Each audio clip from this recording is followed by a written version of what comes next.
What's up, and welcome to the Indie Credible Podcast episode... Oh, I checked 32 then. Episode 32. Wow. I know. A weekly podcast where we get together and chat about the week of indie gaming. We talk about news, what we've been playing, some previews about games, maybe some reviews of games we've been playing. And our main topic this week is we're going to talk about our favourite gaming romances. That's right. Yeah, because you know Valentine's Day, that day where... People love each other, I guess. Apparently so. People spend money on stuff. On absolutely needless stuff. Useless crap. Exactly. Capitalism So is at its worst, let's be honest. It really is. It really is. But no, we're going to talk about our favourite gaming romances. Now, they're not necessarily going to be indie. They're going to be just our favourite personal gaming romances we've ever experienced in games. It's a special occasion. But we've got a lot to get through before we get to our main topic. We should probably mention, up the top, people who aren't patrons need explanation for a certain absence in the room. Oh, no, I think it's good. Okay, fine. Yeah. Right. Yeah, Dan died. Yeah. Yeah. And we're actually really happy about it. Well, Lewis is happy. No, I'm joking. Dan didn't die. I just want to say it now. Oh, Dan didn't die. Can you... Because I don't... People are watching me like, fuck. Well, No. you know, people die. If you can't guess from our reactions, we were joking. Dan didn't die. I don't actually know what he's doing. I think they've just put up the Dawson's Creek onto Netflix, so I think he's marathon that. He did say that, yeah. He sent me a selfie the other day when he was just... I wish they put Dawson's Creek on Netflix. I really do. That was my favourite programme as a kid. I watched it again at uni. I like how we were going to start making fun of him for watching Dawson's I started Creek, and you were like, I love Dawson's Creek. I started dating this girl at uni who had all six seasons on DVD. And that's why you were dating her. So then, well, she was a bit of an idiot. So I saw out the 6 seasons and then finished with her, so I could get a chance to watch through them, so I could borrow them. Such a prick. It's not a prick at all. Yes, it is. Why? You used her for DVDs. I still was nice to her for that. She had a solid 4 weeks for someone being nice to her. Wow. Yeah. Charity man Lewis. Well, tell me about it. Fucking hell. I want to find this poor girl. Should we move on to some games? I suppose we'll have to talk about We should games probably go on at to some games, point, shouldn't don't we? Okay, so before I always do this. I always forget to say actually where you can find us, which is kind of important. That's right. You can find us at... I don't know, I hand it over to you. It's so awkward sometimes. So if you listen to this on iTunes, then it's available on various podcast services. It's available on iTunes, as you've probably found because you're already listening to it there. Or it's available on SoundCloud. It's available on Player FM. If you want to actually go and see the video part, or if you're listening to the audio and something happens and you're like, oh, but that was quite funny, I want to see what it looked like there. Yeah. We do actually show every trailer of games we talk about in the news. We show up on our little screen. So if you do want to come along and see what that game looks like, then head over to YouTube/Indie Credible. And you can... Oh, God. Lovely. Sorry. And you can check us out there. Make sure you do subscribe if you like what we do. Because we do not only podcasts, we bring reviews, previews, let's plays, our weekly release videos, which people really like those. We do it all.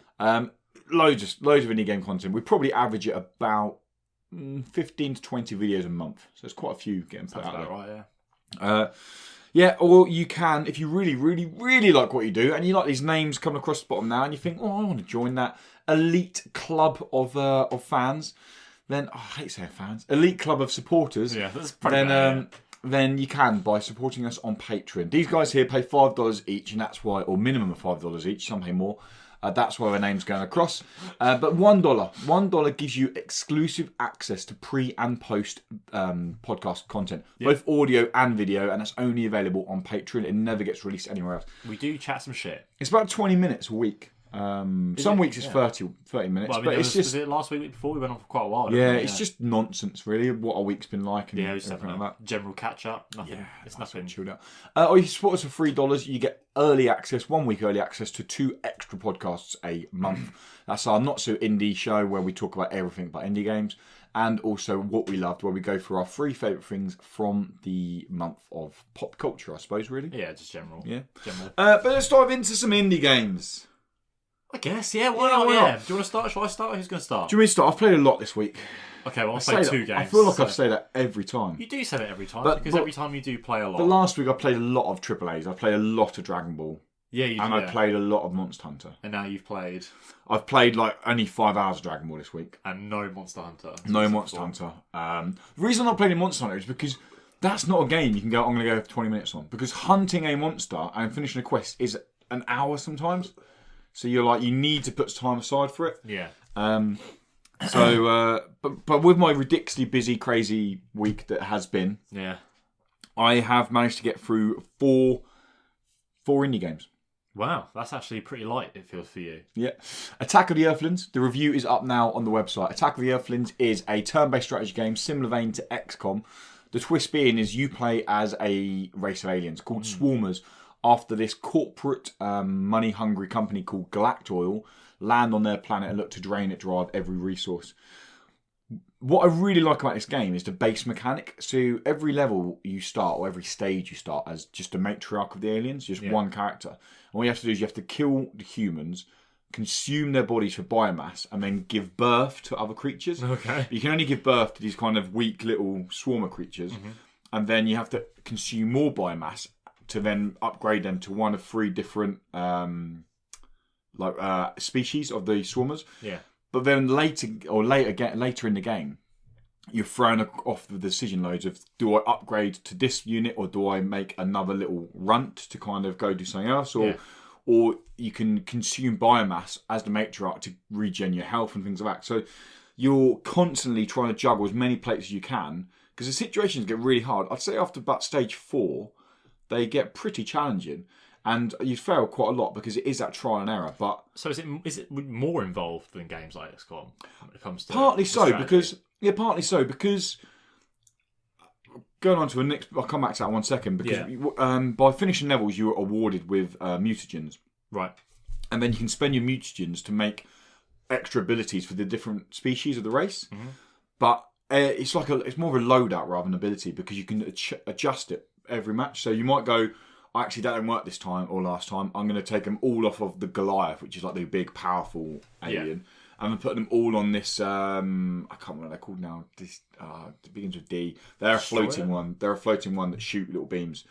And put them all on that one there. And so it is a loadout. So there's a lot of emphasis and ownership on how you want to play. You can play it. So none of it's locked in or anything. It's No, you choose how you want to play it. And although there is, and I say again in the review, although the objectives all sound not generic, because I actually like the way the objectives are done, but the objectives will be like escape the level and things like that. But the way they're delivered is really cool. There's like a stealth level in there, which is really cool for a game like that. Yeah. Like where you only have the ability to spawn one alien, and only the small aliens can go through the vents. And then you have to all the guards are deliberately high armoured. So if you attack them, you wouldn't kill them and they'd just kill you. Fucked, yeah. Yeah, so you have to kind of like really cautiously make your way through. That's cool. Destroy some samples, destroy the power thing, so then the gate comes down and then the matriarch can get out. So it's one of the most unique takes I've seen on that turn-based strategy genre. Yeah. And it's got a bloody cool stories. At the core, the story's pretty basic in terms of it's a revenge story. Aliens looking for revenge on humans. But what's cool about it is the way it's delivered. It's fucking hilarious. Yeah. Like, in the interview we had with the guys back in episode 29, they said that they had watched a lot of the IT crowd to kind of get that. And you can tell the humour from there's a guy called Mr. Pecker comes across. It's so sarcastic. And like the most dry sense of humour to his colleagues. But I'm just like... If they're going to be citing things like the IT crowd... Then it's so good. There's like there's one thing, the same level where so the matriarch's in the cage, like a captured cage, and you have to send this one through. But what they do is, as a disciplinary, they're like, throw someone in with you. They're like, oh, anyone who decides to misbehave or not perform properly, you will now be sharing a cage with our new guest. And they go, this week it's Jeff. And he goes in there like that. And then, like, if you fail it, they do it again, and it's like, oh, this is also Jeff. Oh, Jeffs really aren't that good, are they? But it's that real, I want to say British kind of... I wonder American counterparts watching it or listen to it will be like, that's not really that funny. Because it is very dry. Yeah. But it's brilliant. I think that's sort of making its way over the pond a bit now these days. I think Americans are more into their... Gone are the days of the American in... I don't know what you're trying to do. What's the Channel 4 programme, the 4 lads at sixth form? The In-Betweeners. In-Betweeners, the American In-Betweeners. Did you ever see that?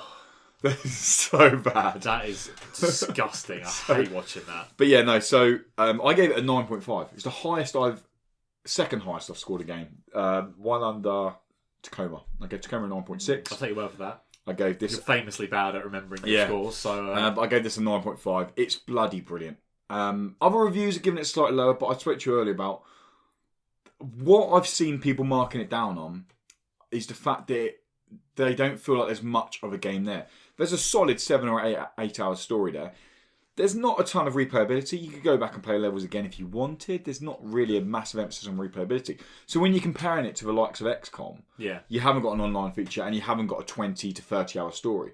But then again, you're talking about a 50 quid AAA developed XCOM from Cyaxis who are fucking awesome and they've been doing that for a long time. Yeah. Compared to Team Junkfish, who are a pretty small team of developers, and this game is 15 quid. And it's a 7-8 hour story game. It's not fair, the whole game. It's the same standard. And every review I've seen has given it...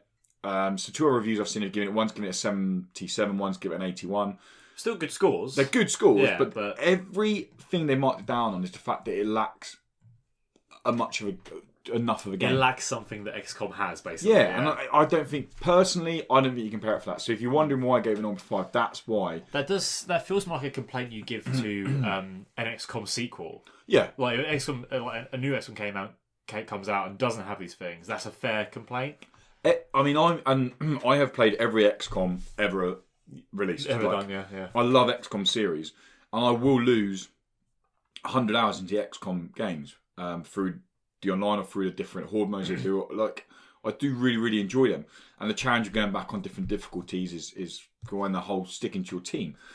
But I don't always have a lot of fun playing XCOM. I just kind of play XCOM, if that makes sense. I just go through, and it's got the bullshit thing of like 91% hit chance of hitting. Oh, I missed. Like this doesn't have that, and I had more fun playing Attack of the Earthlings than I did playing XCOM 2, and that's the most recent XCOM I played. Would you consider XCOM games more of a challenge than they are fun though? Yeah, they are hard, and they Attack and they really. Attack of the Earthlings is clearly it's a comedy. It's fun. Attack of the Earthlings is a brilliant entry for someone who wants to get into this genre. Yeah. Like XCOM can be intimidating. You go in and there's so much to learn. And I you would never play an XCOM game. XCOM, you have to be willing to die over and over and over and over again to then work out. It's so much trial and error through the game process. Yeah, this has got a little bit of that, but nowhere near as XCOM. This is a very good.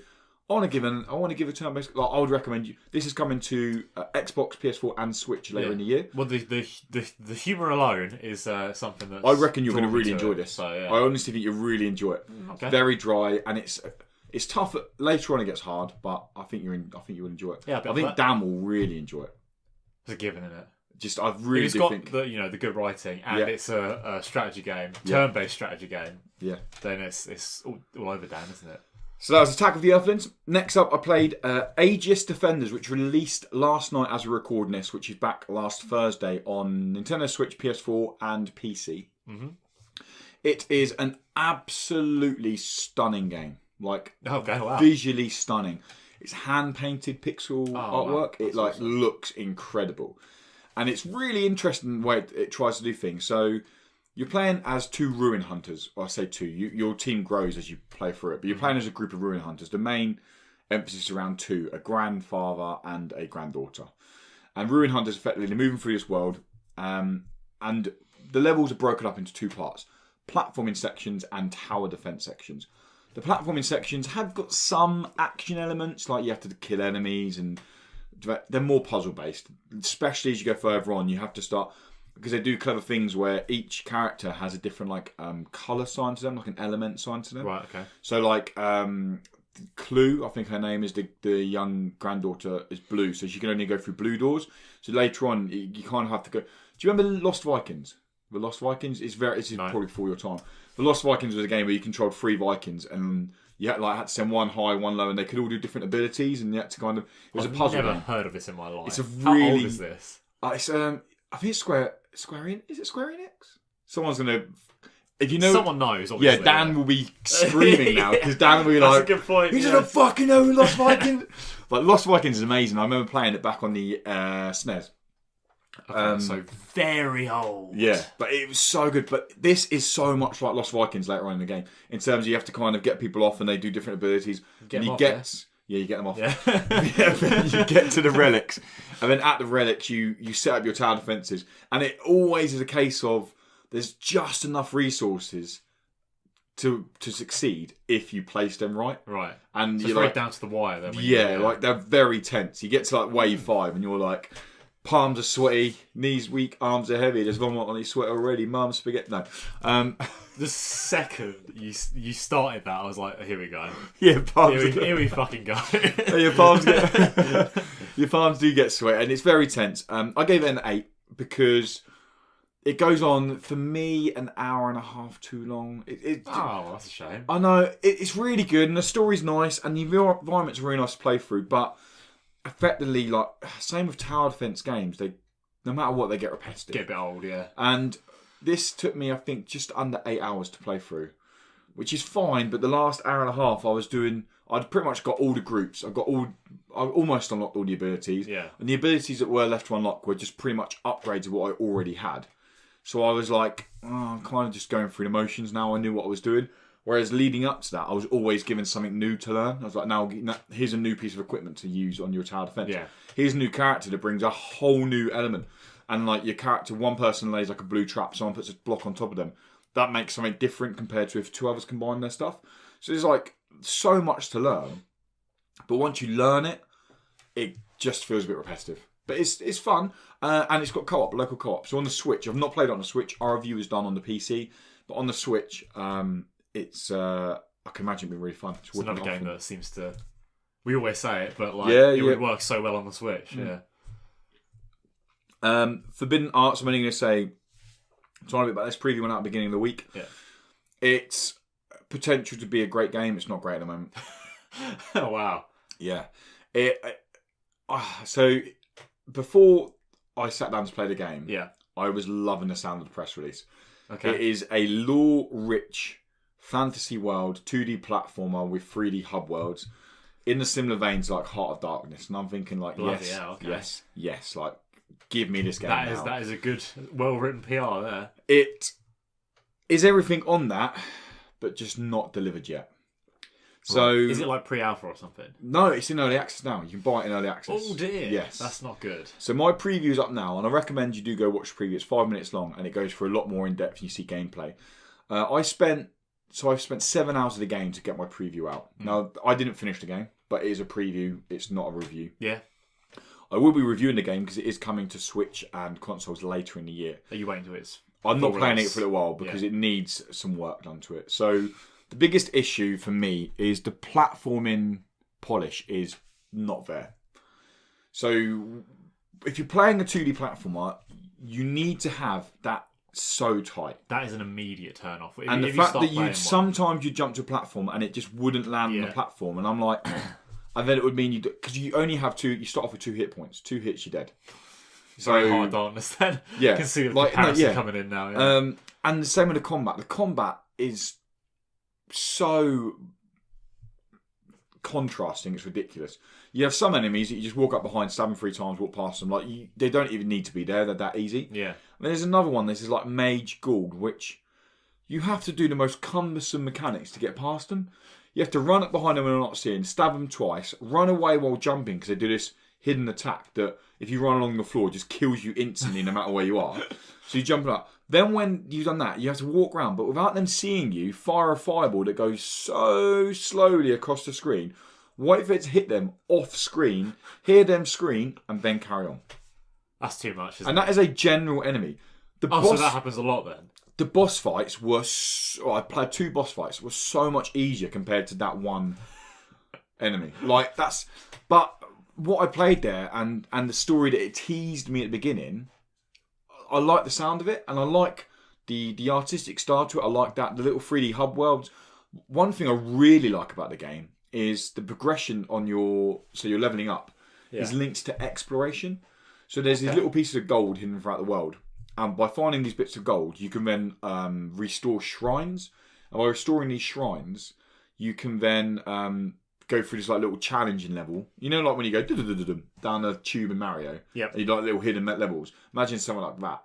And then you do the hidden challenge. And then you get an extra. You can choose over an extra hit point or an extra mana bar. Okay. So, but you can only unlock those if you're willing to explore and find these pieces of gold. And I quite like that. Someone who is I suppose a nosy gamer. Someone who is a gamer. That's a really good way of putting it. Looks in every single corner. Cranny, I'm actually being rewarded for once for doing that, rather than getting there and going. Oh. Does the world is it a nice enough world that you want to explore it though? So again, it's early access. I don't expect the visuals to be on point, but it contrasts enough. Like just when it was getting boring. So the first world is just your general grassy fantasy land. Yeah. Second world I went through is a cave, which gets a little bit boring by the end of it, but it's okay. And the third world was a beehive, which is pretty cool. Like you're inside a beehive. Okay. Suddenly gets much weirder. Yeah, so but it's got no shame of being weird, and I look forward to seeing where it goes in the future. But I don't want to play it now because I know I'm going to have to play it later for a review, and I don't want to give a bad taste in my mouth because I know it's going to be a good game. Yeah, it just needs a bit more cleanliness to it. Okay. And the last game I played was Descenders. Descenders is a preview will be up by the time this launches. Descenders is fucking brilliant. What is Descenders? Descenders is the mountain bike game. Oh yeah, okay. I knew the name. We were talking about it like half an hour ago. The downhill mountain biking game. Yes. So there's another game coming out later this year. Yeah. Called Lonely Mountain. Okay. And it's the low poly one. I don't know if you saw this. I was going to say, is it a Lord of the Rings game? Or no, Lonely Mountain it's a similar kind of thing without the stunts, as far as I know. It's a procedure-generated downhill mountain biking game. Right. Where you can completely choose your own path down the hill, but it's a lot more low poly, where this is a lot more realistic graphics. Okay. Now, Dan, I spoke to Dan earlier, and I'm going to mention Dan later because he has contacted us from the grave about games played. I spoke to Dan about this because Dan was originally thought this was a cross between realistic and unrealistic because the trailer shows you jumping over a train. Okay. Which I pointed out to him. Red Bull do that in their promotional videos. That's what they do. I suppose, yeah. That's where downhill mountain biking has gone to. That kind of extreme. Well, it's more freestyle mountain biking, but anyway. Descenders is brilliant because it captures, and I said before, I've only done a little bit of downhill mountain biking. Well, I've never done it. I have got experience of. When I lived in Chamonix. A guy I lived with who was world traveller. He was very good downhill mountain biker, and we rented the bike out one time, or a couple of times, but one time particularly he rented the bike out, and he said, "No, I'm going to show you. I'm going to give you some tips, and we're going to have a lot of fun doing it." I loved it. I absolutely loved it. Yeah. I sucked at it, and I was shit scared. Yeah. Going down these trails that are there's a 60-foot drop to your right hand side. Jesus. And you're going down. I mean, I'm not really now probably wide as this room. Yeah. But there's that drop there. You know the drop's there. That'll freak me out. He's just gone and there's little boulders that you drop off 5-foot drops. Yeah. And I'm going around the side of the boulder like this and that, and he's just going off the back of it. The terror and the tension I felt doing that on a mountain bike, Descenders captures because it has a very, very good risk and reward system. Yeah. So the graphics I think look awesome, and this is early access game. Right. What's the graphical style of this? So it's realistic. Yeah. So it is realistic. Realism, yeah. So pick up and play wise, it's pretty simple. I can give you that and say that steers your bike. Your right one skids the back wheel, so you kind of put the back wheel out in the air. Your right one, you rotate in the air by using your left one. Okay. Do you ever play skate? Yeah. So similar to skate in terms of a bunny hop is down and up, and things like that. So your tricks in the air are done similar to kind of skate stuff. So you could pick it up and play it within 5 minutes. You'll have a basic understanding what you're doing. Yeah. And I thought, I'm fucking awesome at this game. Going through the first stage, which is the meadow or the plant. I can't remember what it's called now, but it's more open than that. And I was like, and it's got such an amazing feeling when you hit a clean turn, you come out of a banked corner, you hit a ramp nice and hard, you tweak at the top of it, you hit a absolutely perfect clean front flip, you land it, you ride out of it, you then go over a little single track. I mean, you come flying through, hit the corners nice, you get down the bottom, and you achieve your objective. You're like, yes, I'm the fucking boss of this game. No one can touch me.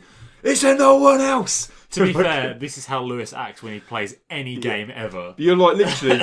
my wife was watching me play it, and like it was so embarrassing.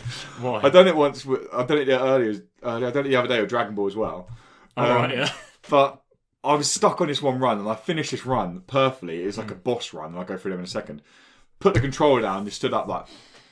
I done it on Dragon Ball. I was on my last character of half health, and they had 2 characters left. Yeah. And I come back and won it, and I was like, "What?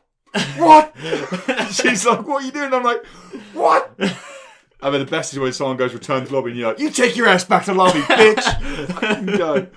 Yeah, I get way too into games, but no, it has that. Yes, that's a good way of putting it. Yeah. So I've been banging on for ages now, but I'll wrap it up. But you love it, yeah. So what I really like about the Descenders is the progression. So your progression is done through like leagues. So at the moment, I think I'm like novice League 1. So to go up the leagues is quite simple at first because all you got to do is finish runs. You get anywhere between 200 and 1,000 rep points per run. That can depend on, so high speeds gets your rep points, and you get kind of combos, classic Tony Hawk style, hitting tricks on the ramps gets your rep up, your score up and that. But every time you crash, you lose some, and then when you crash and lose all your lives, because you have 5 lives every time you're going for a run, then you lose like 1,000 rep points, so you could go negative.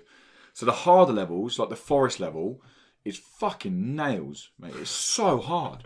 You've got like these little rocks you have to go between. So you're coming off a big kicker. Yeah. And then you're doing like a little wooden bridge that snakes over a pit. Then you're coming through a tiny rock thing. And you're like, what the... I mean, oh my God, like, it's so much to learn. But every time I go in there, I feel like I'm getting better and better. And what I really like as well is every time you finish a run, no matter how well you do, you get a new piece of cosmetic item. Oh. So it's like a reward. So you still, yeah. It makes no difference to the way you do. I don't know if later bikes are going to have, like, this bike's better suspension, this bike's better for stunts, this bike's faster. I don't know if that's going to be the case. At the moment, I've only unlocked 2 bikes. And you also choose a sponsor really early on, and the sponsor has, at the moment, has nothing to do with the gameplay. You choose a sponsor based on whether you want to be better at stunt riding, free, like downhill riding, things like that. Yeah. But at the moment, they've not come into play. But again, this is early access. Yeah. There's a lot to come to this. So is there an online element at all? Is it? Not at the moment, but there will definitely be an online. You think so? There'll be a leaderboards, definitely. And I love in the preview. I say, it is a stunt kind of game, but they have the options are unlimited. They can have downhill trick style, so you can be like, okay, 4 players in a lobby. You all take one run down the thingy. You have to wait for the other person to go. You watch each other's run, winner takes thingy. Or you could have 4 cross. Do you know what 4 cross is? Nope. 4 cross, or you get 8 cross if you want to be brutal. But 4 cross is 4 bikes, and it's like a downhill course with jumps. Sorry. And you're basically racing to the bottom. Right. But it's contact. It's like vicious. So it's pretty violent, yeah. Yeah, like Red Bull 4 cross is so fun to watch. But the options there for them to add it in. Descenders, at the moment, I think it's like a tenner on Steam. And it's coming to Xbox Game Preview very soon. So basically you're saying, if you can, definitely get it. I say in the review, take in FIFA, Madden, PES, like the big AAA EA sports games aside, this is the best sports game I've played for a long time. In terms of how tight the game is and what it's delivering. It's fucking awesome. To be fair, I don't really think much of other sports games. So it's brilliant. It's brilliant. I'll want to play it after the show. That wraps up what I've played. Wow. So that was 4 games. 4 games. Right, and I've got 2. Yeah, you have. The 2 games that I've played are... I forgot what the demo's called. It was demo for Crossing Souls. I played that today, actually. I really wanted to play this. I think you are going to fucking love it. Okay, because it's the most 80s game I've ever played. I've heard. So again, Lost Vikings is coming up loads recently. In the press Whatever release, that is, Lost Vikings got a press release, but I've heard it's very Spielbergy, very to the point of silliness. Yeah, okay. It's not like not in a bad way. Yeah, it's not trying to be moody and you know like these old films and whatnot. It's more. Have you finished the demo? No, not yet. It's quite meaty, apparently. The demo's like 3 hours. Apparently. Yeah, well, really, bloody hell. Apparently. Yeah, well, I didn't know it's that long, but I'm still on my way through it. I forgot I was playing the demo when I was playing it. I think your progress carries over. Oh, that's cool. I'm pretty sure. So if you was to buy the game, which releases on Tuesday, wow, that's quick. All right. Then I'd like to buy it from what I played. When I first saw the first shot of the game, I was like, I don't know if I like this. It's pixel graphics again, and you know, it's like I don't know if I'm going to enjoy this. But the second the character got up and started moving, that was something that was like it clicked. I was like, this looks amazing. Okay. I love the way it looks. It's bright, colourful. It's the animations are quite bouncy, you know, as you go along. It all looks really good. It's there's a lot to explore, and it's as far as I can tell so far, chock full of references to 80s stuff. I've heard that. Have you Have you done a boss fight yet? No. Apparently, the boss fights are pretty nails. I played for like an hour, I think. Really? But I was doing a lot of exploring. Okay. Because it's as far as I can tell, a fairly open map as you play, as you go through the town. But yeah, it's classic. You've got a walkie-talkie, and you've got your mates, and they're all stereotypes. You know, you've got your sciencey mate, and you've got your beefy mate. Yes. It's very It's very, you know, Stand By Me, Goonies. It's all of them at once. Do you think Dan will like it? I don't know. Dan's so hard. That's the thing. It's hard to tell sometimes. So Dan there are things he'll definitely like. Because Dan contacted me, and I said to you in the car. Yeah. I said, "Is there anything you played this week you want me to mention on a podcast?" And Rime is free this month on PS Plus. And I played through Rime last year, and I was like okay on it. Yeah, you gave it a bit of a meh. It wasn't bad. Like, if someone said to me, "Should I play Rime?" I'd be like, "Yeah, play it. It's 6 hours. There's worse things you could do, but I don't think it will blow you away." Yeah. If you'd have said to me, "Well, Dan like Rime," I'd be like, "No." He'd be Absolutely like, not, "It's very repetitive. It's not a great version of Journey." Okay. What made Journey so good was the fact that it's 2 hours. Like, if Journey was 6 hour game, it'd be pretty boring. Yeah, it would be. And that's basically what Rime is. The first 2 to 3 hours is very good, but it gets boring after 6 hours. Okay. Dan calls me up and goes, "Play Rime, it's amazing." And I'm like, how is there any consistency to what you like? This is the thing. I don't know if he'll like it or not. You can't guess with Dan. It's not turn based. I thought it was going to be at first, but it is not turn based. It is proper actual combat. So there is combat in there. Yeah, it's something that we're capable of doing in 2018. So we don't need turn based games in there at all. And you play as all the characters. You switch between them, like the L button, the bumper buttons. Yeah. So it's like, you know, like an RPG party. You just switch between. Classic Lost Vikings. Oh, just like Lost Vikings, yeah. It's, you know, that beloved game that we've all played. We've all been there. And so many people will have played it. They'll be like, "Oh my god, it's such a..." No. If you've played Lost Vikings, please comment below and say you play Lost Vikings, because I want to count how many people say that, so I can let Tom know next week. I'm not even sure it's a real game. You could be making it up, is the thing. You could this could be the joke, because we played a joke on you last week, didn't we? You did, yeah. So... fuckers. I was editing, I was like, "Oh, fuck's sake," because I had no idea about the animal. Me, I don't know if you know. Well, they won't know because it was Patreon. Yeah, it's a Patreon thing. Yeah, but I don't know if I should say it.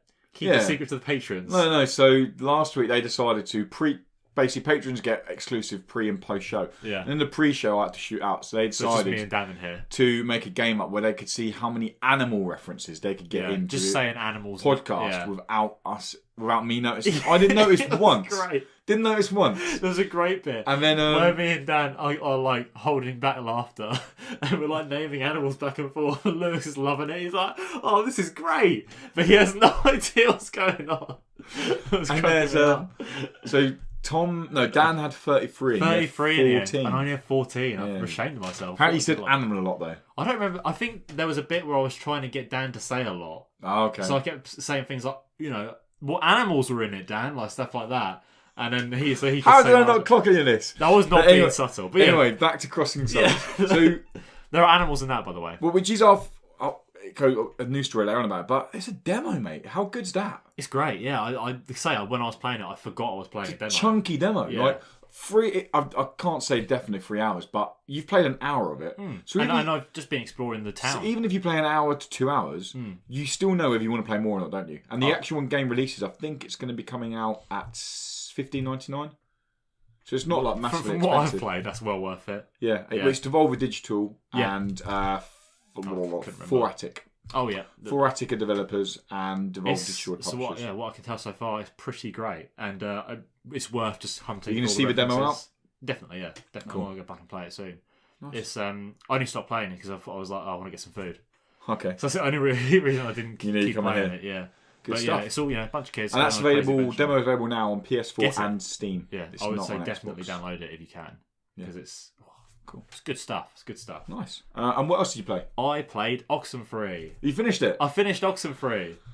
Did you like it? Yeah. Yes, good. Oxenfree's great. Oxenfree's amazing, isn't it? Yeah, it's an excellent game. And it is very Spielberg, isn't it? Which is funny because, like, when I started playing this, I was like, oh, weird, I'm playing another one. Yeah. But this one goes more the moody This route. is The moody, very Spielbergy. Like, the developers, they said it was like Goonies Stand By Me meets What's Poltergeist. their name? Owl. No. I can't. I'm so bad Night Owl with developer Studios. names. That sounds right, yeah. Night Owl Studios. It's great. It's so good. It's such a tightly made game. It's like, it looks great, it sounds great in the music and the voice acting. Music's amazing. Music's excellent in that game. I was playing with headphones. Yeah. And that game creeped me the fuck out. What, in the house? All of it. There's one part in that. I don't want to go into spoilers, people, but there's one part where there's someone dies completely unexpectedly out of nowhere. It's about an hour into it. I know. And you're like, what the? It's literally, it's like, what the fuck was that? Like, where did that come from? And there's the little pictures that pop up where there's like the little creatures. Like, but then you get the pictures and you look back at the pictures. No, what? Have you not seen this? No. So there's certain times where there's some pictures that happen. And then you can look at the pictures, and when there's like a shadowy figure in the background of the picture. Oh, in the pictures you take. Yeah, I thought you meant like pictures on the wall. No, I just like. And you're like, the characters take pictures together a lot. And when you go to a loading screen, it will show you the picture that was just taken. Yeah. And it's like, oh, there's a spooky thing in the background. It's like you said, it's so tight. I have, there's so many levels to it. There's so many little secret hints and whatnot's going about in the game that I definitely didn't find them all. And I want to play it again. I'm gonna probably play. That's a game I'm gonna probably be playing once a year. Like when there's not much to play, I'll probably I'll jump onto it. I'm thinking of playing it like this week. Because your anomalies, there's still got. I'm guessing you didn't find all the anomalies. Oh no, definitely not. No, but it's so good. But it's really good. And it's always on sale. Wait, if it's not on sale now, it goes down on sale sometimes. It's like £3.19. It's just so good. Definitely buy it if it's $3.19. It is one of the best like story-driven indie games I've played. To start with, I was a bit sort of like, okay, well, I'll see where this goes. But the second it kicked off, I was like, okay, all right. It starts very stereotypical. You kind of got I think teenage that's what it melodrama, was, going to an island. You're like, oh, great, this is going to be. But I had actually genuinely can't think of another game that gave me that many chills so frequently. Really? Like, I don't know what it was. Maybe it's because, again, I was wearing headphones. I was it adds on to my it, own. doesn't It was night time, and I played through it all in one sitting. I don't blame you. Except for the very first little chunk. It's about 3 hours, 2.5. Yeah, I felt like more than that, but it was only because it's such a journey. Yeah. You feel like you've gone on a fucking adventure. It's good. It's really good. But yeah, I was like, it's like I feel like every 5-10 minutes I was like, just something creepy would happen. It goes very weird. It gets very weird out of nowhere. It's just stuff in the sound design when you just like flicking through the radio. Yeah. And you find all these things, and it's like just like random bits of Morse code that definitely mean stuff. I have looked some stuff up. Have you? There is a sort of, it's called, have you heard of these alternate reality games? No. It's a sort of a marketing thing where they'll do stuff in the real world that you have to sort of figure out and play in real life, but it like links to the game. They've done it for films. They did it for Cloverfield. They did it for I think Blair Witch Project did it quite famously. Okay. But yeah, there's like, if you figure stuff out, there's a real life phone number you can call, and then that has a clue in it to something else with Morse code. Really? Yeah, and there's all this stuff, and like I don't think it's even still been completely figured out as far as I know. So there's actual Morse code that leads to an actual number that you call, and but, more Morse code. People keep getting different numbers.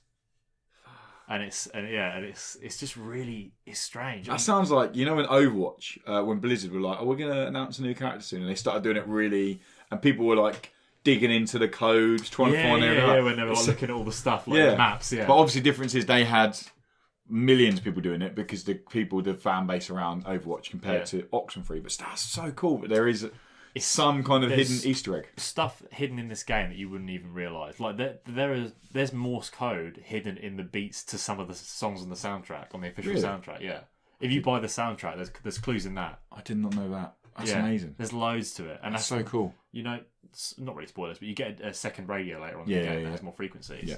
Like if you use that on stuff you've been to before, it changes and everything. So even that adds to the clues you can work up, and it's like it's cool. Oh.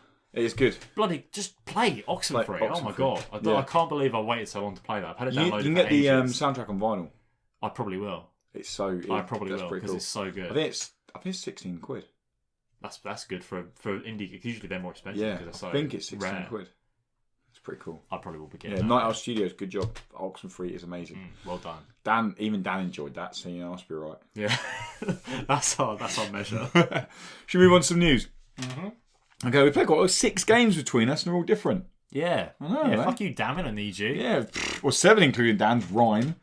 Oh yeah, you played Brian, but Yeah. you're Well, not my here, chair. So people can hear my chair squeaking. It's really squeaky. I don't know why. I'm sorry. Mine's quite good. I think I usually get that chair. Yeah, I'm Mine's so usually quite squeaky. Okay, so we've gone to news. Well, the first bit of news has pretty much been covered. The fact that Crossing Souls has got a demo. Yeah, and it's good. Play it. 4Attic and Devolver Digital broke the mould and said, yeah, you know those old classic demos? I like the fact because it's 80s as well. And you used to get the old school demo floppy disks back in my day. What the fuck? Is that a thing? You used to be able to go to...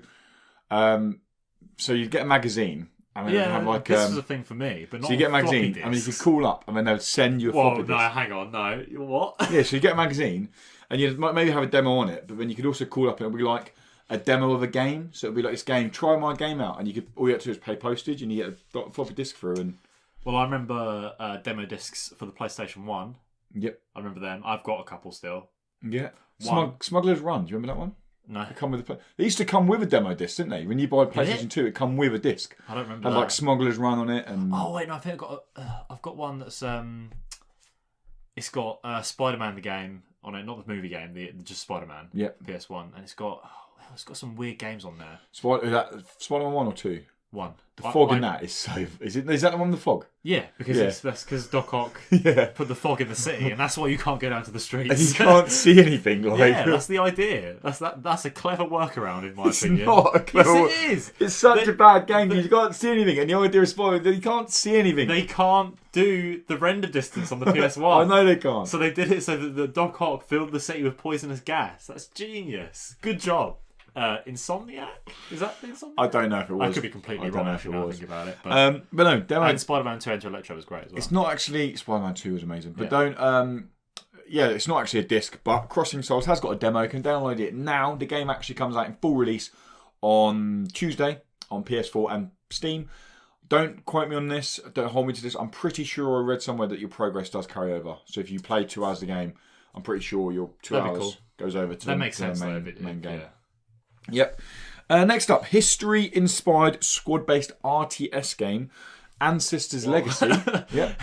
A lot of things in that sentence. Ancestors Legacy gets a release date of May the 22nd. It's coming to PC and Xbox One. The reason I put this in here is actually because last week he was ranting that RTS games on consoles. Yeah. Remember? I remember that, yeah. It was a long rant. It was a long, powerful rant. Yeah, it was. Ancestors Legacy is coming to console, PC and Xbox One, 22nd of May. Well, is it coming to console on keyboard and mouse, though? That's what he was complaining about.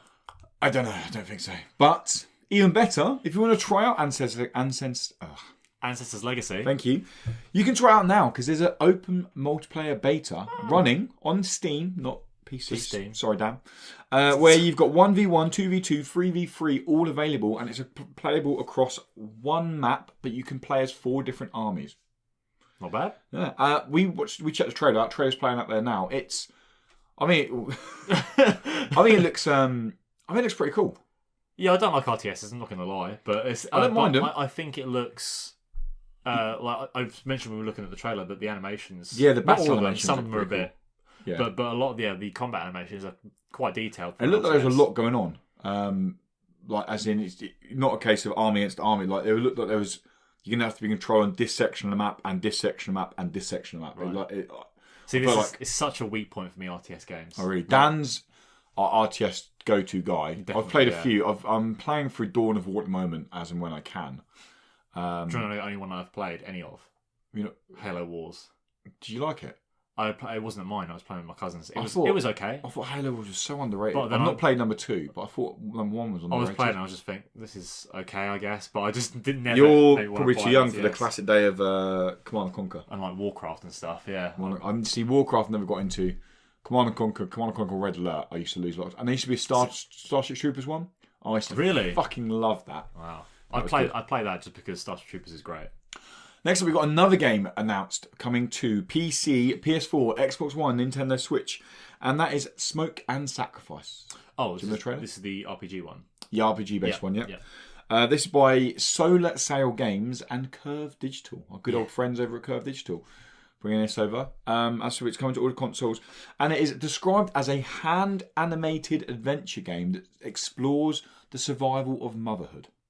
Wow, that's what the game. So it sounds like already. Fuck me, that is some deep themes in there. Yeah, but I like the art style to it. That's funny because I looked at the trailer and my initial thought was like, I don't know if I like this, but then actually as it went on and I saw the movement and everything, I was like, actually, this is pretty good. Yeah, it's almost 2D-ish in terms of the side profile, if that makes sense. I get what you mean. Yeah, I got not Paper Mario, but that kind of 2D that pops to 3D kind of. No. So the character animations look almost 2D. She's like side on, moving through the world, but the world is 3D. Yes, and that's what. Is it Don't Starve? So bad with names. I think it might be Don't Starve. I'm thinking of. I might be wrong on that one, but yeah, the trailer is up there now. Check out more of it. That's Smoke and Sacrifice, and that is no confirmed release date yet, but it's coming later this year. PS4, PC, Xbox One, and Nintendo Switch. Does look very cool. It does look pretty cool. Descenders, as we mentioned earlier, I've been playing through Descenders. Wait, no, what's this? Yeah, Down Mountain Muffin game. I flipping love it. It is out now on PC in early access, and it is. I didn't know this. Well, I knew it was coming to consoles later this year, but a PR I got just going into this podcast basically said it's coming to Xbox Game Preview very soon. Right, okay, which is pretty damn cool. Yeah. So Xbox Game Preview, keep an eye out for that. I don't know what price it'll be coming on at on Game Preview, but it's really bloody good, and I look forward to seeing where the game goes. You've been playing with a controller. Oh yeah, you don't want to play a mouse and Xbox controller. Yeah, I prefer Xbox controllers. So I always play Xbox controllers on PC. I prefer Xbox controllers for FPS games, definitely. I like the offset of the analogs. Yeah, a lot of people like that. And I think the triggers on the Xbox are so much nicer. I prefer. I've got no real preference. Especially the shape of a DualShock. Especially racing games as well. Because obviously racing games do. Racing games, don't you? The depth of the throttle and things like that. It's I prefer that so much more on an Xbox. Okay. Feels like you got more pushback on the throttle. I would say it's true. Yeah, definitely. Which is pretty good on a racing game. Yeah. Oh, you're so disgusting. Our audio listeners are like, oh, really? That was really? Why did you do that, Lewis? You dickhead. Yeah. Next up, one for you, mate. Oh, me? Yeah, one for you. All right, go on. Yeah, Vampyr's got a release date. Yeah. When? Vampyr's coming out on the 5th of June. Okay, wow. That's Vampyr, the 5th of June. A few months away. It was meant to be in November, remember, last year, and it got pushed back. I actually don't remember getting pushed back. I just remember getting really excited about it. Originally announced it was becoming around November last year, but now it's been pushed back to June 15th this year. Get pushed back if it means a better. I mean, it looks ambitious. It looks definitely hugely ambitious. See, I know who that is. Don't Nod. I know that much. Yeah, Don't Nod and Focus Home. Yes. Yeah. Bringing it.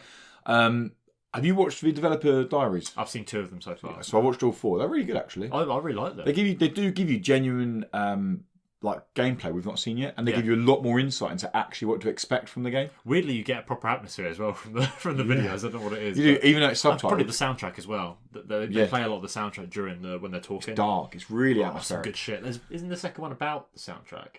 Yes, the second one's about soundtrack and sound design. The guy, he does string instruments, doesn't he? Yeah, but he's doing it in a really cool way, and it just sounds really cool. What? It's not Andre Previn. I'm joking. I'm joking at that Morecambe and Wise sketch. You probably don't know it. I don't know. Oh God! When they get Andre Previn on, the famous, I think he's composer, and he goes like, the intro's too short, and he goes, how short? And he went, about that short. Because he's walking on. You've not seen it? I've not seen it. It's so funny. It sounds good though. It is very funny. I'm sorry, I haven't British humour at the finest. And one last piece of news to rattle through.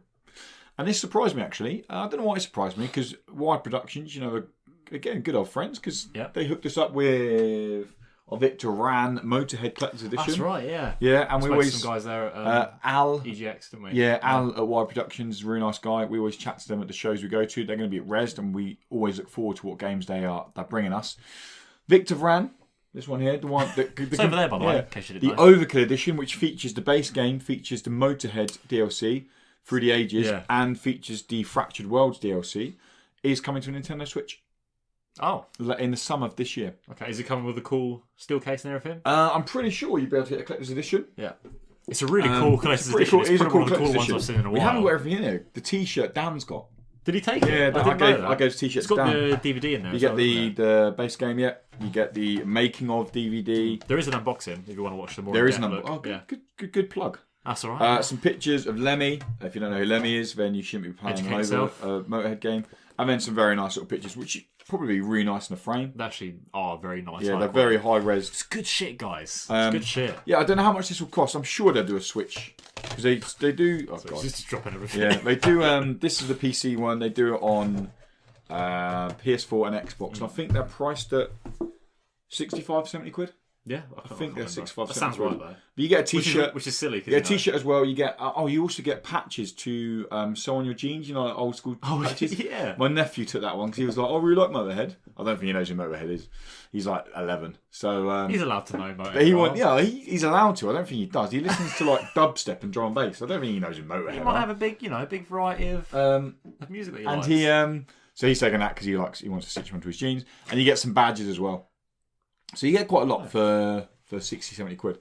But yeah, it's coming. More than most. And the game is massive. I reviewed the game last year. Now, if you find the review on YouTube, it is under Wookie Woody Gaming because that's originally what the personal blog was called. We used to be. I'm debating because it's coming to the Switch, going across and changing all the artwork. I don't know how much work that's going to be.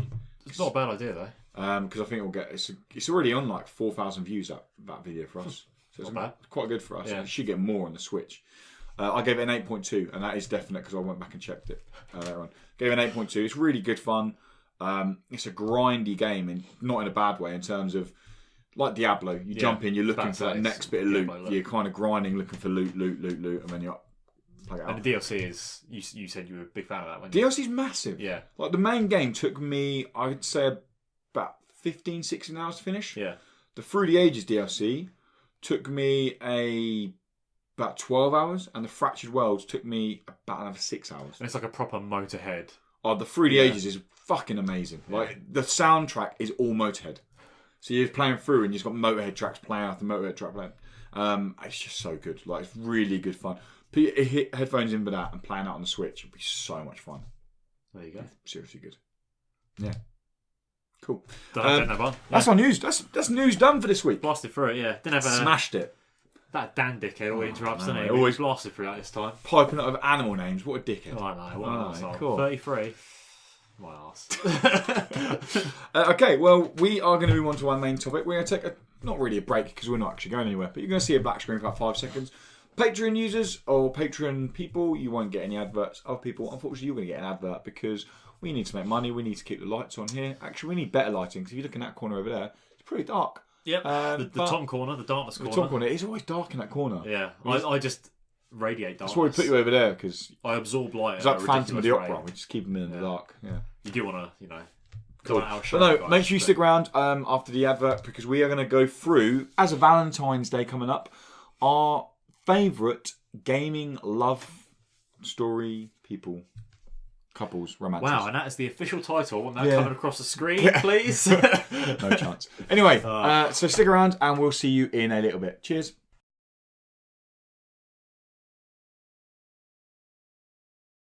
What's up, and welcome back to the Incredible Podcast. What, you actually doing the intro again? No, I'm not. I thought you were like, you've done most of the podcast. Yeah. I do know that. Welcome back to the Incredible Podcast. Back to the part 3, the final part, where we go for our main topic. These main topics could be listeners' emails, it could be feedback, it could be a relevant topic. The feedback. We do love the feedback, but we didn't actually have any feedback this week. That's why I didn't do feedback. Slacking, guys. And also, with it being Valentine's Day soon, I thought, well, how can I tie this all in? Should we hold hands while we do this one?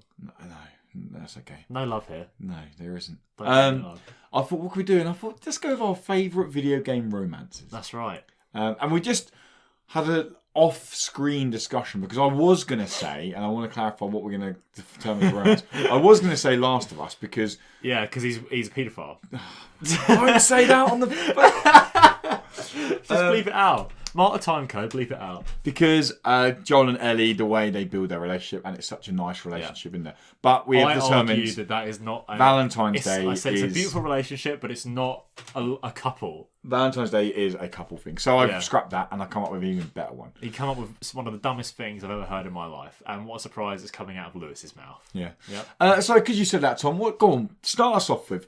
Video games, we don't always play video games for love stories, but... Let's be honest, we love it when there's a grounded love story in there. It does add to the emotional impact of the game. Go on, give us your first love. My first one. Connection. Yeah. My first one is AAA game because we're doing a. We're doing a AAA each and an indie each. Yeah. My AAA one is Mass Effect. Okay. Which, any of them? The original trilogy? I mean, of course, I had a... Oh, you mean of the games? Yeah. Andromeda doesn't exist. Okay, so the original trilogy? Yeah, obviously. Okay. The original trilogy. Okay. Because you can choose anyone in that, can't you? You can, you can choose literally anyone. Or no one, I guess, if you don't want to be... Who's the really racist woman? Is it Ashley? Ashley can get fucked. I hated Ashley. Well, literally, when I played the first game and Ashley showed up, I was like, nah, love. Definitely not you, is it? Easily not you. She's so racist. She's a dickhead. The whole time.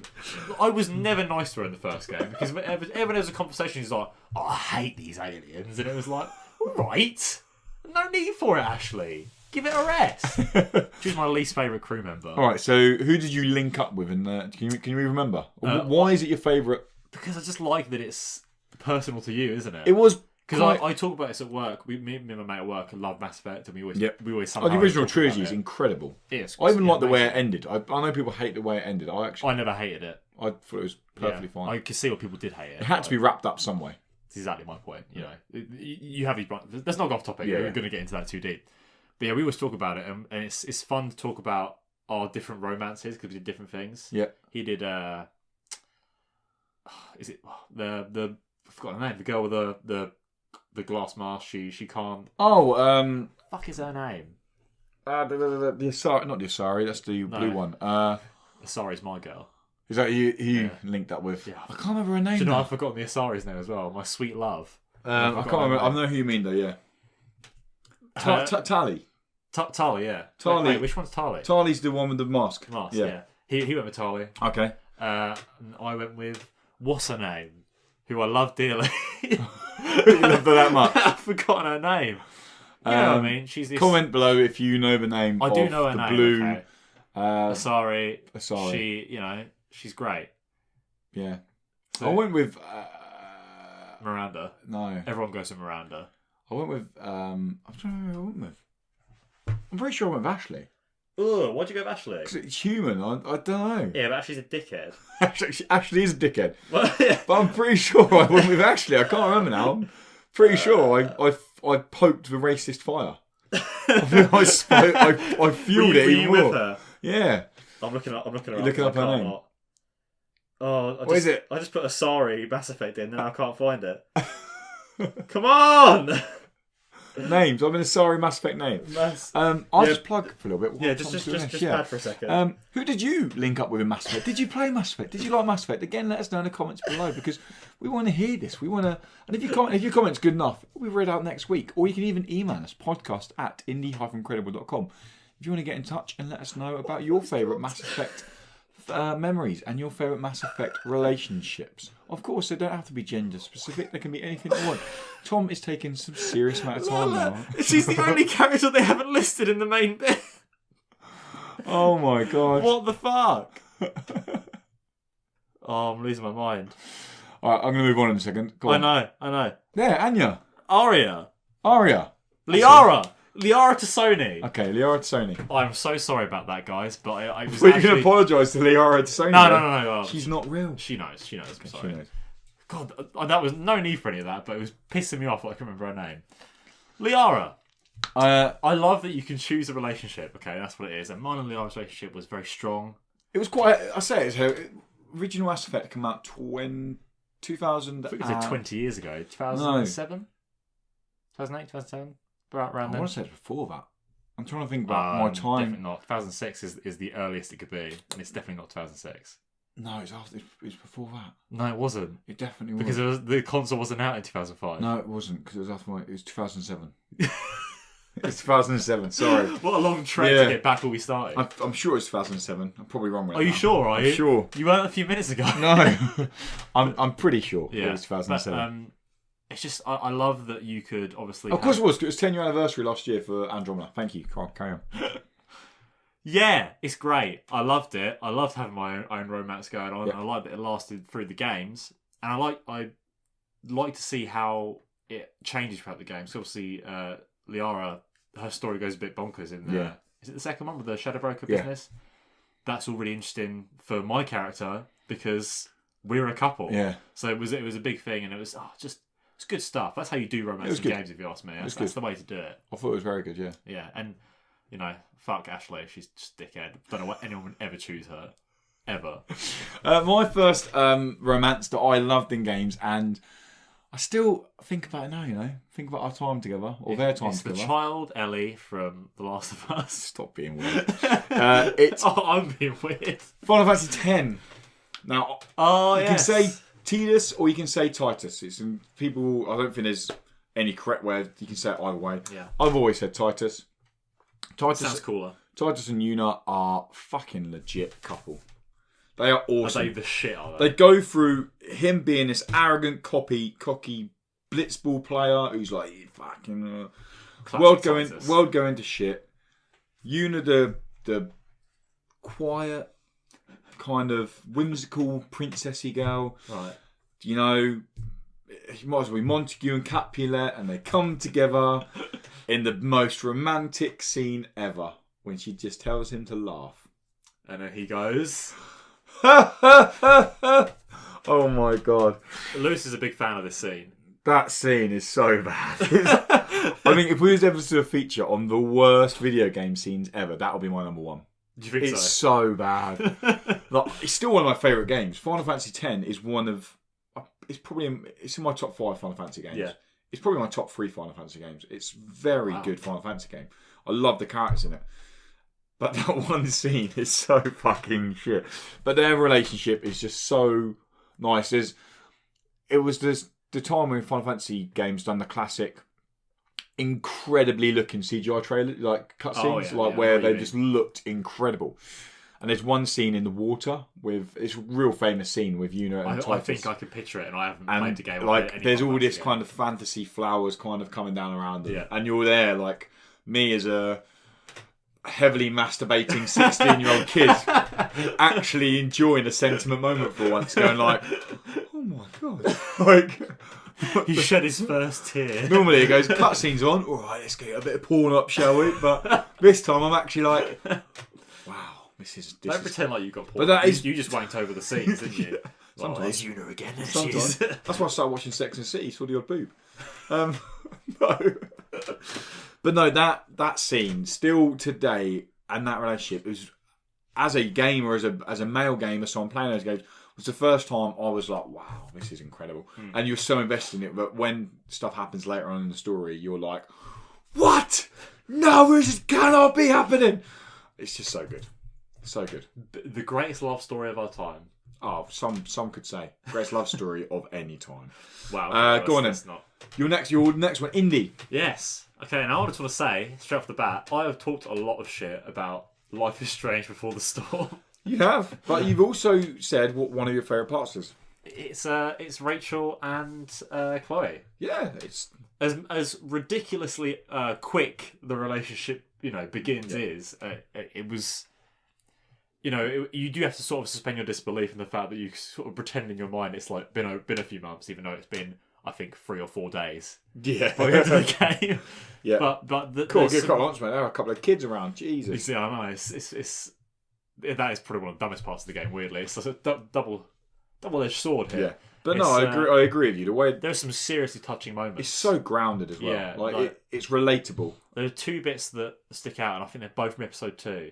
And it's the theatre bit where you're doing the Tempest. Yeah. There's some bits in that where obviously Rachel goes off script. Yeah. And it becomes a really genuine moment between the two of them. And that is that's some good stuff. That's some good drama. Some good lovely. Yep. Couple stuff happening there. What I loved about it was the writing. I thought the writing was so good in episode 1 that the big question at the end of episode 1, where the whole, how do you feel about me? Sure, that's the big question, not the fact that she, made a forest explode, whatever. You know what I mean? The question at the end, how do you feel about me? Yeah. I thought the writing was that good that I didn't know. I was like, okay, have I been reading too much into things, or are they? Does that make I didn't know if I should say friends because I've been reading too much into things and maybe I've overread some situations, or Do I say... I wasn't like that. Was you not? When she's like, well, how do you feel about me? I was like, you're okay. We've just met. See, I'd said, whereas I love you, I want your kids, I want to marry you, I want to be with you forever. Like, whatever the second option was. Because I don't know. It had been a single day, and I was like, what? Tom Excuse me, does love. not believe in love at first sight. Back off, all right? Well, that's ridiculous, isn't it? I was like, back off, love. We don't know each other. That's what you done. Hung out for You sung one it to me day. too, didn't you? Back up. What you gonna do now? Keep roll. Turn his cat back to front. Roll. Imagine Tom doing that now. I really wish Dan was Oh, alive. there. Cap on his head. Chain. There you go. Okay, right. Is it still there? No, it's gone. Oh, damn. There wasn't one there in the first place. This is like an idiot. Dickhead. Yep. But anyway, yeah. There was that the Tempest bit and the bit after the Tempest where you're walking home. That bit where they're that walking was my home, favourite part, I think, from the whole it felt so 3 real. episodes. Like, it felt like things that I'd experienced in life, you know. Yeah. It was very much how it felt teenagers Exactly. interact. And it how, felt how like they, that. Yeah. You've been at a disco or a party and you're walking home with that one been person. Out and it's like, you know, You've got I'll that- walk you home sort of thing. You've got that time alone with them. Yeah. And it's that... It felt nervous, like they were nervous Yeah, on each it was other, like, I've but definitely yeah, been there, yeah. It was that was really touching. And it was... that was the best part of the game. I agree, it was the best part. All 3 And episodes. That's where you get your second chance to be like, how do you feel about me? Yeah. And at that point, I was like, yeah, okay. By that point, I Okay. was like balls deep on it. Of course you were. Gone all in. Yeah, you're always balls deep on 16-year-olds. So... Oh my god. Oh my god. Oh god. Okay, should we go on to my last one? I mean, if we have to, yeah. So you chose Mass Effect because you can link up, relate, dance, with who date, you like, yeah. shag who you want. Yeah? It's not about the shagging. It's about chose love. an indie game for the same options. But more importantly, I'm sure there are much better indie games that give you these options. Woody No offense to the developers. and Polly. They are a tight couple. You may They've not got know a who they lovely house are. now. A dog. We haven't got kids yet. Oh, We see ha- that? we haven't He said we. Yeah, So we there. we extended the house. It's been upgraded a couple of times. Woody and Polly are the magical couple from Stardew Valley. They are my couple. I think now I've probably invested about 30 hours. You've into invested more time into this than your actual marriage. Of course I have, yeah. Like, this is more important. Oh, obviously. But no, Stardew Valley I'm in going to general. take that bit. I'm going to Stardew Valley in general. Anyone who listens to these podcasts or watch them, they will know by now that I'm a massive fan of Stardew Valley. Here's the thing: like, I would have no kind of prejudice against Stardew Valley, a game I've never played, if it weren't for the fact that Lewis never shuts the fuck up about Stardew Valley. I still play it on the Switch. The fact that it comes to the Switch is amazing because I used to play it on PlayStation. I've got it on PC, PlayStation, and Switch. PC is the best place to play it Where do Woody and Polly live? on Switch. Okay, right. PlayStation's okay, but you have to do the whole move and the cursor around Yeah. which is a pain in the arse sometimes. But Switch is amazing because it's just on the go. And like, I fancy playing half an hour. You can literally say I was watching TV, pull it out. I'm going to play the Switch, not pull it out, and watching some TV. Oh, Might as well pull it out. whap it out. I don't know what whap it means. Well, it's nice. Yeah. It's good. I like it. But you can get the Switch out and you can play away with it. I mean, you can put it away and it's all good. Polly and Woody go back to bed and then another Woody comes well, out. that's right. Yeah, I always feel if I turn it off when they're going to bed, I'm like, hey mate, give you a little bit longer there. Keep going, keep putting in the graft. But no, Stardew Valley is you can date anyone you want, no matter their gender, no matter their age, no matter whatever. I think you can even like date people who are married in the game. Oh, hang on a sec. Can we rewind a second? Yeah. It just sort of got through to me that you said no matter their gender, no matter their age. Okay. I meant age in terms of. What's wrong with you? I meant age in terms of What's the older your people. problem? I meant age in terms of the older I'll fucking people. call the police after Oh this my one. You're a monster. Age in terms of the older people. Jesus. Okay, so no matter their age, over the age of 18, no matter their gender, no matter their sexuality, anything like that, you can date people. Yeah. And it's fucking cool, and it's a good game. I do It's so like good. that. I do like that. It's so good. Your freedom of choice with who you date. Yeah. That's why Mass Effect's good. And why Stardew Valley is probably good, but I will never admit it. No, you won't, because Yeah. you're a dick. But that wraps us up. Yep. That wraps up for probably the best episode you can listen to, because it's not got Dan. Exactly, yeah. And he doesn't listen back to these, so he's going to have no idea that we just called him a dickhead. Yeah, well, he might listen back to this one because he's not in it. Yeah, so, he might do, isn't he? Yeah. Like, call me Can we just have it in memoriam at the end? I might shall I write an obituary and read it for him. Yeah. The end. Just in black and white. Sad music playing. Rest in peace, Dan. But no, thank you very much again, guys, for listening or watching or whatever you do. As I said earlier, this is the Indie Credible podcast is available iTunes, SoundCloud, Player FM. It's available on other services, but they're the main three that I know of. If you do like what we do, then make sure you subscribe or join us and leave comments, especially on iTunes. If you leave a comment in the comment section, I'm about to say what section is it called? The comment section of iTunes, you won't believe one comment puts us pretty much straight into the recommended in games and hobbies, and that's where we want to be. We want to bring more attention to these indie games. We love doing this, and you'll see if you subscribe to us on YouTube, we get out a lot of content for a small website. I think we put out a lot of content. And definitely, yeah. You think we were a fully staffed team? If you have a bit of fun, go back to the first ever video that I produced and released and watch now. It's real good. They're still not amazing now, but I think they're. Oh, I think they're pretty good. I think they're coming along well. Yeah. And the only way we can make them better is by getting the better production equipment and putting more time into them, and that's where you guys come in. And to help us do that even more is you can get extra content that we're going to record right now for just $1 over on patreon.com/indiecredible. There's a link below in the description. Yeah. There's also a link below in the description to audios in case you want to listen to audios in the future. But yeah, support us on Patreon. It really helps us. Not only gives us recognition to us, make us think, oh wow, or not recognition, appreciation. Sorry, for us go, wow, the work we do, the work we slog into it, really it pays off. People are appreciating it, but it also allows us to upgrade our equipment, to get us new stuff, and like I said, it can only help is the thing. Yeah, it brings a better experience to you guys. Like we like our little quirky set for now, but there's some things that need improving. These things here need framing. We need some more stuff on there. We need a better blue screen. I mean, this is a step up from before because before it was just before we were sat on the floor of my living room recording this, and now we're at this stage. And we now need some better lighting, better audio equipment. But keep going up. It comes with patience and it comes with us bringing you stuff, and that's what we want to do. And anyone who supported us, and that is whether that is on Patreon with money, whether that's comments on iTunes, whether that's subscribe, shares on YouTube, we massively appreciate it. And please keep it coming, and we'll keep the indie game content coming. Yeah. And send us some feedback as well. Yeah, it could be a topic at some point. If you send the feedback at the moment, everyone who sent feedback in so far has been read out on their topic.